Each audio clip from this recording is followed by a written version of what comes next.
Being productive all the time is unproductive. That is one of the most disturbing things that the voice of my soul told me when I started to listen to it. It is a painful truth that metabolizing gives you heartburn because you discover that you need to be unproductive so that the emptiness produced by doing nothing is filled by creativity. And that's scary when you're dedicated to art and have deadlines and bills to pay. Here are 5 other cold, hard truths I discovered when I started listening to that voice inside me that I had been ignoring all my life. Cold, hard truth number 1, the world is not against you. The world is not against you. You are against the world. That's the damn problem, the voice of my soul. But at first, you're so blinded by ego and rage that you can't see it. Life is like one of those metrikilato balls with a Swiss village in it. You shake it, and a storm of artificial snow comes up. It would be best to wait for all that snow to settle before seeing the landscape. Cold hard truth number 2, no loss, no gain possible. You had to lose it all to become someone different, the voice of my soul.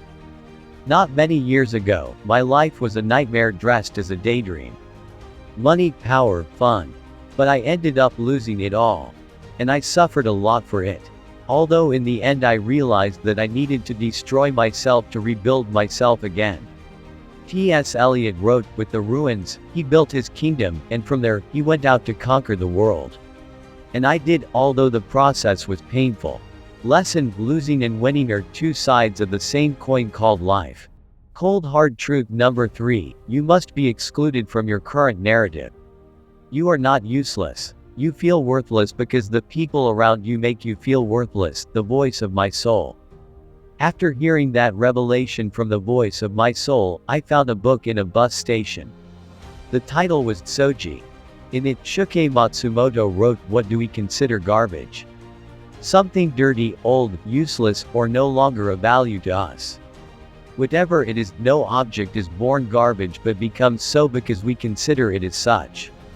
Lesson, if you change your environment, you change your identity. Cold, hard truth number 4, the reality of things. Not everything that exists goes through your mind. But only what passes through your mind exists for you, the voice of my soul.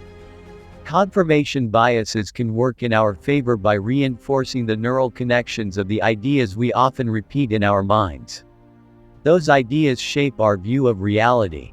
We can also weaken the memory of limiting thoughts, since the less you access a memory, the weaker the connections that lead you to it. There is no point in worrying about things you can't solve. Lesson, it is better to ignore those things that weaken you mentally selectively. And shine the light of your awareness on those other things that favor you.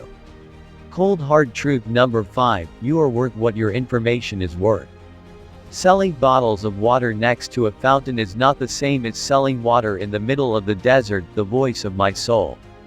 If you consume the content everyone consumes, you'll sell water bottles next to a fountain. Your value will go down. If you consume content almost nobody consumes, you will sell water bottles in the desert. Your value will go up. To increase your market value, it is much better to specialize in things few people know about and stop parroting what you think works or is successful. You'll never be able to compete with Stephen King, the voice of my soul once chided me. And it was right, who will read a writer who writes like Stephen King when you can read Stephen King himself? Lesson, it is much better to be yourself, sell water bottles in the desert, and have the rest copy Stephen King or the fashionable writer, sell water bottles in front of a faucet winking face.